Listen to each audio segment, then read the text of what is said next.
Meron bang tao galit sa pera? Paano nangyari yung hate sa pera? Kung masama ang pera, bakit natin hinahanap ito araw-araw? When you love someone, do you take care of them? Do you nurture them? You keep them? You grow them? Yes or no?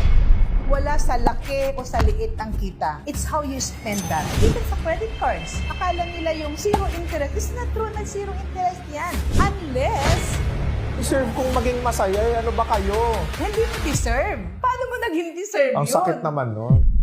Panay pasosyal pero purita pa rin dahil nakatambak ang mga bayarin. Deep inside, baon na simply because, again, mindset of money is all about upgrade lifestyle. Maiksi lang ang buhay, bakit di ko pasayahan? We die once, but we live every day. Wow.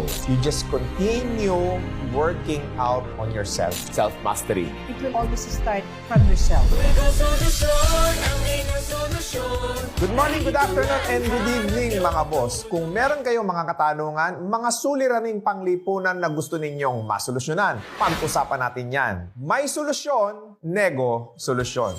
Minsan ba, nagtataka kayo, bakit yung mga simpleng empleyado lang nakakapagpatayo ng bahay, nakakapagsimula pa ng negosyo, samantalang yung nasa managerial position na mas malaki ang sinasahod, puro utang. Ito pa, galing sa isang trending na vlog ng isang influencer. Totoo nga bang kayang pagkasyahin ang 1,000 sa isang linggo? Kung ikaw ay nahihirapan pagkasyahin ang iyong kinikita, may dapat tayong pag-usapan. Ang susolusyonan natin ngayon ay ang tanong, budgeting. Paano nga ba makakatulong para umasenso? Para pag-usapan natin ang bagay na iyan, ay may makakasama tayong mga solusyonaryo. At ang makakasama natin ngayon, mga boss, ang President and CEO ng Rich World Infra Solution Corporation na napaka-successful na negosyante at napakarami pong natutulungan ng mga tao, nakakapagbigay ng maraming trabaho sa buong Pilipinas, ang ating bossing, Boss Linda Moya.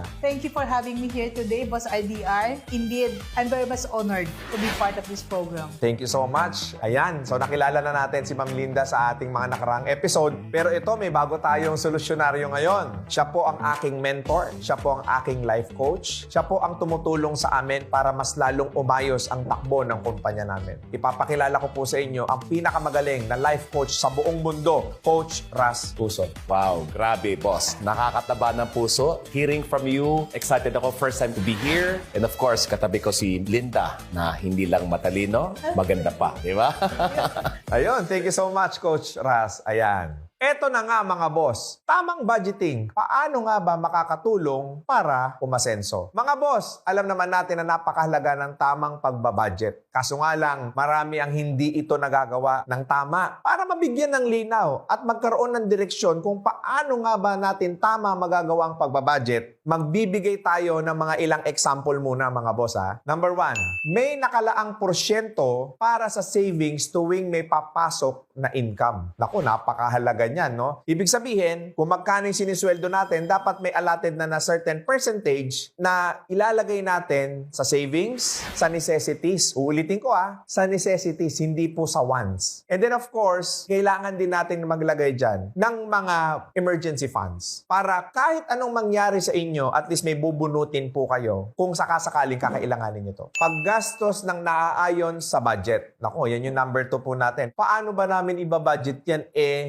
Kulang nga siya sa pangangailangan ng pamilya. Number 3, pagtatabi ng mga resibo para matrack ang mga expenses. Naku, maraming guilty dyan Kayo bili kayo ng bili sa Shopee, sa Lazada, sa SM, sa kung saan-saan mga mall. Tapos yung resibo, tinatapon ninyo. Hindi kayo naglilista ng expenses ninyo. Kaya ang dulo, baon na sa utang, nga pa. Ayan, okay? Mga halimbawa ng walang maayos na budget plan. Naku, eto na. Yung mga guilty, pasintabi, kung tatamaan man po kayo, hindi kayo intensyon kung patamaan, kundi yung katabi nyo ngayon. Number 1, social climber. Sabi nga ni Michael V, panay pasosyal pero purita pa rin dahil nakatambak ang mga bayarin. Next, nagpapadala sa mga promo. Sale, buy one, take one, at kung ano-ano pa. Nag-iiba ang anyo kapag nakakita na ng sale. Naglalaway. Na tila baga nakagat ng aso o kaya dinapo ng rabies. Wala namang ginagawa sa inyo yung pera. Bakit galit na galit kayo dyan at gusto nyo kagad ubusin? Number 3, puro deserve ko to. Tapos may karuktong nakasabihan pa yan. YOLO. You only live once. Meron pang ibang kasabihan yan. Me time muna. Nako po, ang daming guilty dyan. Kahit wala nang laman ang wallet mo. Tapos ngayon, sisisihin, maraming tao, di naman kaya gobyerno. Yan po talaga ay isang napakalaking problema. Alam nyo mga boss, no? Wala hong malaki o maliit na income. Depende ho yan kung paano po natin ibabudget ang pera natin at kung kulang na kulang sa palagay ninyo, po pwede ho kayong mag-reinforce ng additional income. Marami kasi mga boss, kulang na nga yung budget nila, gumastos ng malaki na hindi na naaayon sa kanilang pangangailangan. Yung iba nagbibisyo, nagsusugal. Minimum wage earner ka na nga, tumatalpa ka pang kapal ng mukha mo. Yung iba naman, minimum wage earner ka na nga, nakuha mo palaging kumain sa labas. Nakuha mo pang mag-Starbucks. Ano ngayon na nangyari sa'yo? Hindi nga, pinipilit mo kasing tanggapin ka ng society dahil akala mo kapag nakapagpa-picture ka dyan sa mga lugar na yan, mag-iiba ang tingin sa'yo ng tao. Eto mga boss, bibigyan ko kayo ng mga tip ha. Kung ang sweldo ninyo, natatanggap ninyo kinsenas at katapusan, sa isang kinsenas, meron kang 2 linggo. Pwede kang gumawa ng program na 1-week meal plan. Pwede nyo i-consider yan. Kasi at least para ma-forecast nyo na, ay kaya palang ma-budget ang 100 pesos kung ganito pala yung kakainin ko. Again, ang buhay po natin, dinidisenyo po natin. So, yung pagkain po natin, idisenyo din po natin nang naaayon sa budget natin at para din mas maging healthy rin tayo. Number 2, improper allocation of budget. Marami kasi minimum wage earner na nga, alam na nga nila na kulang yung kikitain nila. Hindi man lang sila mag-allocate ng budget para sa mga gastusin nila araw-araw, linggo-linggo o buwan-buwan. So wala na. 15 mil, basta ako kakain 3 beses ang araw, basta ako mamamasahe, pupunta ako ng mall. Kung tuloy-tuloy mong gagawin yan, what will happen? Magugulat ka, baon ka na sa utang, wala ka pang pera, eto masakit, wala ka ring pambayad dun sa pinagkakautangan mo dahil irresponsible ka nga. Sisisihin mo maraming bagay kung bakit ka mahirap ngayon. Number 3, paano nakakayaman ang tamang pagbabudget? Sabi kasi ng marami, wala namang yumayaman sa pag-iipon. Totoo yan. Yung pag-iipon itself, walang yumayaman. Pero yung disiplina na makukuha mo habang nag-iipon ka, yun yung po pwedeng makapagpayaman sa'yo. Ayan.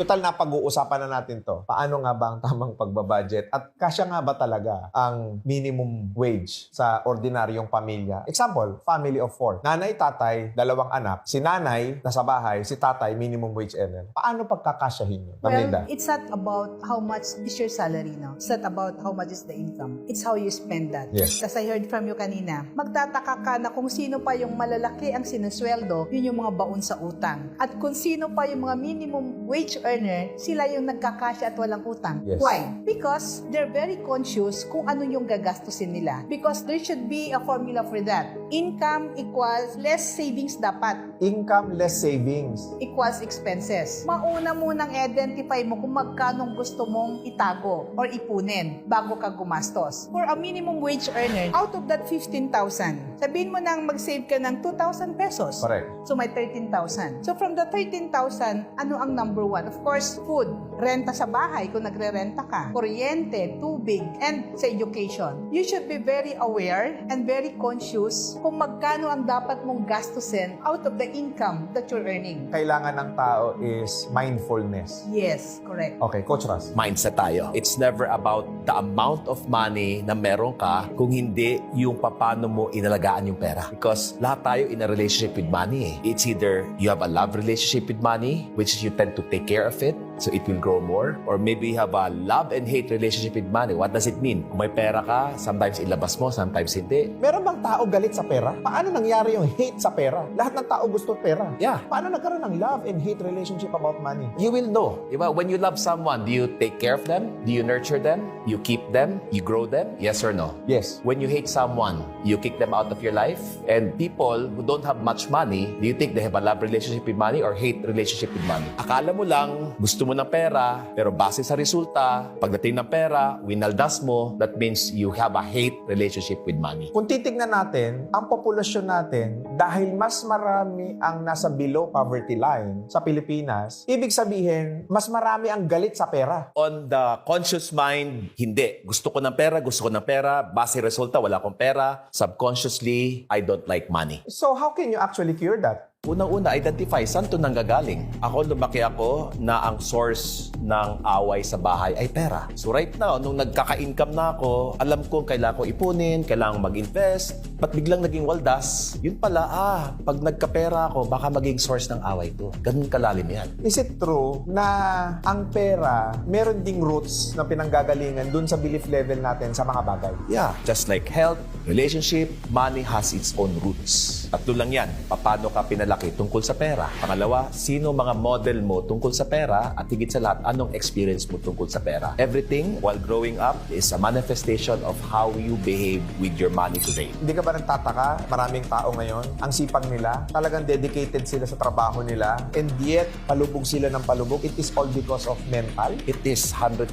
Even the way we spend, lagi na nating naririnig, mag-ipon ka, mag-save ka, mag-invest ka. Consciously, gusto natin. Yeah, pero hindi nangyayari. Because again, karamihan ng broke people, lumaki sila na hindi pa kinikita yung pera, may napuntahan na. How do you know? Sa bahay, ang daming abubot. Yung sinasabi mong sale, buy one, take one, hindi naman kailangan binili. Totoo yung sinabi ni Ramon ang kung mahirap ka ngayon, kasi wala ka talagang disiplina at irresponsibility. Nakatira ka na nga sa barong-barong. Tapos naka-signature ka pa na damit. May alaga ka pang aso. Why? Because napaka-pleaser mo kasi. Gusto mo nakikita ka na okay ka, masaya ka. Just to conceal it, pag uwi mo, dukha ka pa sa dukha. Correct. Sakit yan ng middle class eh. Ito yung mga manager, yung mga may posisyon at kumikita ng malaki, mas masaklap ang kaganapan sa kanila because yung una, abubot lang pinagbibili. Itong pangalawa, lifestyle. Dati, nagko-commute, tapos nung nag-increase ang sweldo, nag-taxi, tapos may Grab ngayon, tapos hindi na nakontento sa Grab, nag-loan pa ng kotse na mas malaki pa yung kanilang monthly amortization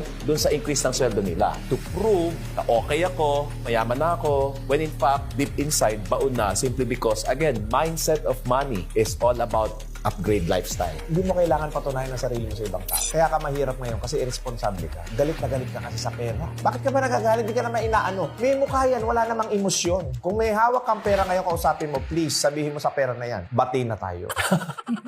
What can you say about that? Sa akin, it's about computation talaga. Let's do the math. Let's do the math. Doon lagi ang start. Lalo ngayon, napakadaling kumuha ng credit card. Nako, yan. Ayan Ang na. mga tao, magkano lang ang kinikita, ang daling ma-approve. Pinakamababa yata 20,000 na credit limit. Sinasagad. And then, ang matindi nito, sa bayaran. Ang dami-dami dyan, buy now, pay later. Nako po. Or 6 months to pay. Yan. 12 months to pay. So, akala nila ang gaan-gaan. Ang nangyayari kasi wala pa yung sweldo. Naubos na, naipamili na. Wala sa laki o sa liit ang kita. It's how you spend that. Pag sinulat mo isa-isa, magugulat ka, you were not even there to buy something na hindi talaga basic need. Dahil wala, hindi kaya eh. Magkakautang-utang ka lang, negative ka lang yan. Kaya mo lang nasasabi yan kasi malaki na kinikita mo ngayon. No. When I was earning close to 6 digits and with all the perks, gaya ng sinabi mo kanina, nagbago lahat. Kasi before, nung minimum wage earner or ang position ko as a supervisor, okay lang sa akin na mag-MRT, mag-jeep and everything. Nung manager na ako, syempre para namang masyadong nakakaano na kasabayan ko sa na pumipila sa jeep yung mga tauhan ko and all that. So I had to take the taxi until kumuha na ako ng sasakyan. So, ibig sabihin, you are coming from ego. Yes. So, mayabang ka. Correct. Numbers pa rin yan. Mathematics pa rin. Yeah. Kasi once na in-embrace mo yung bagay na it's not within, hindi mo kaya, so it's going to be debt after debt. Uutang ka, para hindi ka masira sa pinag-utangan mo, uutang ka ng pangbayad sa utang mo. Even sa credit cards. Akala nila yung zero interest. It's not true na zero interest yan. Unless you pay that in full, yung outstanding balance mo. Paano mo nasabi? Zero interest nga nakasulat doon. Halimbawa, 50,000 pesos, zero interest. Pero nung dumating yung bill mo, nagbayad ka lang ng minimum. Zero interest dun sa binilhan mo. Pero yung bangko na pinag-uutangan mo, is not zero interest. That's 3.25% of the principal. Ha? After na hindi mo naman mabayaran, principal plus interest, yun ulit ang nag-principal. Kaya magugulat ka, ang ginastos mo lang magkano, ang binabayaran mo, doble. Because it's not basic interest. interest. It's compounded interest. The principal plus interest will earn interest. Hindi mo nabayaran. Principal plus interest will earn again interest. Hindi lang mindset, Yeah. computation. Kailangan maging wais din. Okay, so there's computation. What is the behavior or the mentality behind it, Coach Ras? One thing is awareness, pero useless yung alam mo kung hindi mo naman gawa ng paraan, ng responsibilidad na alamin ano yung pinasukan mo. And therefore, lahat ng sinabi ni Linda is to really taking a look at on responsibilidad kung malaman to. So again, knowledge is important. However, kailangan mo din ng competence to practice what you have learned. Yes. So, 610 pesos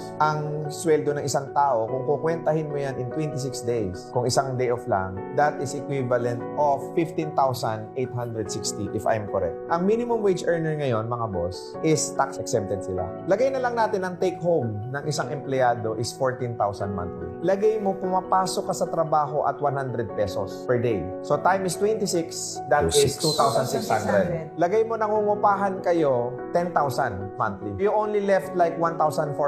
Paano mo papagkakasya sa isang pamilya yung 1,400? Definitely, kulang ang sweldo. Kung isa lang ang nagtatrabaho, ano ang pwede kong gawin kung gano'n ang senaryo ng buhay ko? Coach Ras. Focus on earning more. Kung alam lang ng bawat Pilipino na ang solusyon ng earning more is kailangan yung trabaho mo, mataas yung value so that tatapatan ng boss mo yung pangangailangan mo. At the same time, marami ka ng naibibigay na value kung saan ka nagtatrabaho para mas tumaas yung sweldo mo. What is value? A lot of times, ang tinitignan ng mga minimum wage earner is just papasok ko ng 8, uuwi ako ng 5. You're not being paid with the time that you have there, but you're being paid with the value. Which is, ang tanong ko sa ngayon, kung tatanggalin ka sa trabaho mo ngayon, madali ka bang palitan? Kasi kung madali ka palitan, pang minimum wage earner lang yung knowledge mo, yung skills mo, kakayanan mo, at yung experience mo. Kaya, hanggang dyan lang yung sweldo mo. So, ang goal mo ngayon, kung gusto mo mag-increase yung sweldo mo, tanong mo sa sarili, ano yung kailangan kong matutunan ngayon para pagtrabaho ko, tumaas yung value ko? Ano yung kailangan kong skills para mas tumaas na naman yung value ko? But above all, marami ba akong experience mag-handle ng ibang tao? Simply because pag mataas ang value mo, kung hindi ka i-increasean ng boss mo, somebody else will. Ang galing. How about you, Ma'am Linda? What is your reinforcement solution? Between husband and wife, maraming bagay na pwedeng makatulong din ang wife. Pwede kang magluto ng mga kanin. Minsan may mga group chat sa mga communities eh. Alam mo yung kahit man lang pang maghapon na pagkain, may ambag mo, ang laking bagay din nun sa isang pamilya. Pangalawa, kung sino pa yung mahirap ang buhay na maraming anak, di ba? Yun lang yung nagiging observation ko talaga, na hindi natin tinatanggap kung nasaan tayo, pinipilit nating yakapin yung hindi natin kaya, you end up broke. Why? Negative ng negative eh. Uutang at uutang ka. Siyempre gagawa mo ng paraan. At at the end of the day, nasolusyonan mo yung una, pero nanggaling din sa utang. Hanggang sa totally Lubog na lubog, lubog ka na na. lubog ka na. Tsaka nakakalungkot, normal yan na kwentuhan. Kung Yes. hindi ka nag-uutang, parang weird ka. Lahat kasi ng samahan, puro utang pinag-uusapan. Nakakalungkot yun ha. Because utang is a belief system also. Na hindi pwedeng hindi ka umutang para mabuhay ka. Di ba nag-trending yung salitang outang? Ang nagpasikat niyan si Camp Laia Resort. Ganun ba?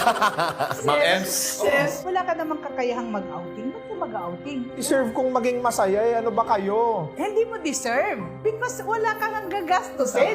Paano mo naging deserve Ang yun? sakit naman, no? Yes. Maiksi lang ang buhay, bakit di ko pasayahan? We die once, but we live every day. Wow. Mas mahaba yung buhay na ba't hindi mo pabutin Kulang nga yung kinikita ko eh. Because siguro something is wrong. Like sinasabi ni Coach, mindset. Gawa mo na paraan. Huwag kang umangal na kulang kinikita mo. Ang tanong ko, nag-i-improve ka ba? So that, pag merong posisyon na mataas na available, i-offer sa iyo. Ang tanong, walang time mag-aral kasi nagmo-Mobile Legend, nagchichismis, nagkung ano-anong Facebook. Kung hindi, pagalingin yung sarili kasi pag gumaling yung sarili, tataas ang value mo sa marketplace. At the end of the day, di mo naman madadala yung pera sa langit. Yung mga ganong klaseng pag-iisip, nandito pa rin eh. Hate relationship. Hate relationship. Sinungaling yung mga taong ganyan. Sige nga, may libreng 10 million dito. Gusto mo, ayaw mo? Ay, syempre, gusto ko O, yan. ayan, mukha kang pera. Kaso lang, in denial ka kasi mas importante sa iyo yung yabang mo na okay ka kahit hindi ka okay. Hindi. Ito, maisingit ko lang, no? Sa panahon natin ngayon, mas maraming need ang pambabaeng trabaho kaysa sa panlalaking trabaho. because of online. Ang daming yumaman na mga kababaihan, mga nanay, mga single mom na kahit nasa bahay lang sila, nagbenta ng skincare, nagbenta ng pagkain. Noong pandemic, naglabasan yung pagiging magagaling ng mga babae. Pero bakit naman ngayon, nag-open up na economy, yung babae dati na nagtitinda ng pagkain, hala, nawala na yung titinda niyang pagkain. Kasi bakit? Nakabalik na sa trabaho yung asawa. Ano masasabi niyo? So, pag may pangangailangan, kaya naman pala. Pero pag umukay na, balik sa original. It's still based on grit. Now, if ang tao, walang ibang pwedeng magawa, gagawan at gagawan din ng paraan. Ito masakit. Uuwi yung asawa ninyong lalaki, pagod na pagod sa trabaho, inaaway nyo pa. 'Di ba? Kawawa naman. Might as well, hindi tayo makatulong, wag na ninyong bungangaan, wag na lang din kayong makabigat. Isip kayo ng paraan, paano nyo mamamanage. Ngayon, kung kulang na kulang talaga ang sweldo ninyo at hindi na talaga uubra yung salitang budgeting sa inyo, umalis na kayo dyan sa trabaho nyo, maghanap kayo ng mas malaking sahod. Ngayon, kung sa palagay ninyo, pag inalisan nyo yung trabaho nyo na yan, wala nang tatanggap sa inyo, kayo na ang may problema. Poor mindset is, again, number one, blame. The more you blame the boss, the economy, whoever around you, the poorer you are. Blame is something that we want to take out of our thinking because the moment you start owning up that the reason why mahirap ako, dapat lang kasi pinili ko yan ngayon. Na kung ayaw ko na ito, then the biggest solution here is isipin ko ano yung pwede kong pagalingin tungkol sa aking sarili para pwede akong kumita ng pera. The more you become better, more opportunity will come to you, more money will run after you. More money will run after Exactly. you. Hahabulin ka ng pera. Pag magaling ka, Nakakatakot naman. sabi nga ni Jack Ma, no? Kung 30 years old ka at broke ka pa rin, kasalanan mo yan. Sakit naman. That's the reality. Hindi, maliit talaga kita kasi sa Pilipinas. Alam mo ako, natutuwa ako. There are many people na kilala ko, mga businessmen, businesswomen, they're even less than 30 years old and they're millionaires. Wala ngang opportunity na ganyan, kalokohan yan. Mahirap nga Pilipinas eh. E-commerce, online selling. Magugulat ka, they're selling like 300,000, half a million. Mahirap gawin yan eh. Wala namang internet sa bahay. Ano ba? Kung gusto, may paraan. Kung ayaw mo, laging may dahilan yan. These days, yung era natin, mas madaling yumaman. Kaysa nung panahon Actually. namin ni Coach. Hindi totoo yan. Dami mahirap ngayon. Baka tamad sila. Yun ang masakit. Kasi mas madaling humingi, mas madaling magmakaawa kaysa gawan ko paraan yung sarili ko, gawan ko ng paraan para sa pamilya ko. Kasi alam mo itong topic na to, it's all about budget. Pero napunta tayo dito pagdating sa financial. Alam mo kung bakit? Because the main reason why you actually cannot budget, komportable ka na kasi kung ano yung oportunidad na meron ka ngayon. Hindi ka na naghanap ng iba. Hindi mo na in-improve ang sarili mo. Puro ka hingi sa kamag-anak, puro ka asa sa mga ganito, puro ka ganito, puro ka ganito. Tapos pag may sale sa mall, nagpapabudol ka. Pag may 9988, 1111, 1212, hala, sige, click ka ng click. Hindi mo naman kailangan yung kiniklik mo. How can you actually budget? Walang babudgetin. Kasi wala ka naman talagang kinikitang maayos. Kasi bakit? Hindi ka naman kasi naghanap. Kasi bakit hindi ka naghanap? Hindi ka interesado. Bakit hindi ka interesado? Kasi galit na galit ka sa pera. And then, ano nangyayari ngayon sa buhay mo? You feel miserable. Ang drama mo sa buhay mo. Kawawa ka dahil konti kinikita. Kawawa ka dahil lahat ng kamag-anak mo ang tingin sa'yo, kontrabida. Natural lang na maranasan mo yan kasi napakawalang yamo. Lahat na lang inutangan mo. Lahat na lang hiningan mo ng tulong. Lahat na lang hiningan mo ng pera. Ito masakit. Yung mga hiningan mo ng tulong, sinisiraan mo pa.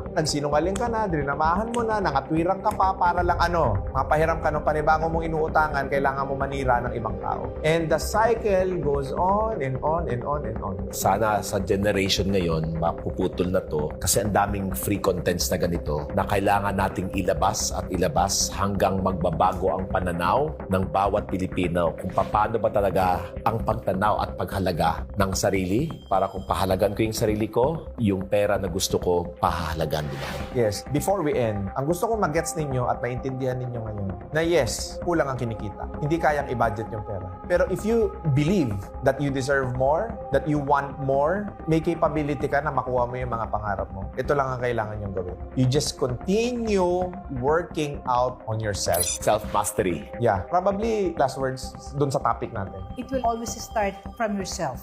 Malaki o maliit ang kinikita, it's not about how much you're earning, but it's about how do you spend that money. Income less savings equals expenses. Ako, wag mong isipin yung budgeting. Isipin mo ano yung tinuturo sa'yo ng budgeting. Wala ako nakitang mayaman or financially free kung hindi nag-una, nagsakripisyo. So therefore, the first thing you need to learn in life is to sacrifice by budgeting because if not, hindi ka yayaman. But don't just sacrifice. Be responsible. Kung hindi mo gusto yung financial life right now, maging responsable ka, pagalingin yung sarili, at higit sa lahat, number 3 is commitment to do it again and again until one day napakagaling na pakahusay mo because itong tatlong to, dadalahin ka sa financial freedom na gusto mo because natutunan mo lahat ng ito simula sa pagbabudget. Kung nais nyo pang madagdagan ang inyong kaalaman, maaari po nating i-follow sila Coach Raz at Boss Linda Moya sa kanilang mga social media accounts.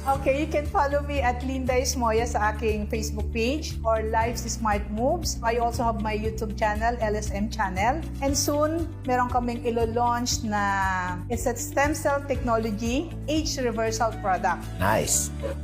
Facebook page, Transformational Coach Raz. TikTok, Raz Huson. Instagram, Raz Huson. Ayun, salamat Boss Linda and Coach Raz sa napakagandang, alam nyo, ang lupit talaga nung usap natin ngayon, no? Again, marami pa tayong problemang susolusyonan, kaya i-share nyo na ang video na ito para mas marami pa tayong matulungan. Lagi ninyong tatandaan mga boss na nandito ang Nego Solusyon para magbigay ng solusyon sa napakaraming problemang panglipunan. Please do not forget to click that notification bell para lagi kayong updated sa ating mga future videos, and also do not forget to follow us on Facebook, TikTok, and Instagram. At syempre, i-follow nyo na rin kami sa Spotify dahil available na lahat ng video ni Boss RDR sa Spotify. Kung gusto ninyo na makasama sa mga panelists ng Nego Solusyon, mag-message po kayo, i-type nyo lang Nego Solusyon para kayo naman ang kasunod na makasama namin dito sa napakagandang usapan. Muli, kapag may problema sa negosyo, may solusyon, Nego Solusyon.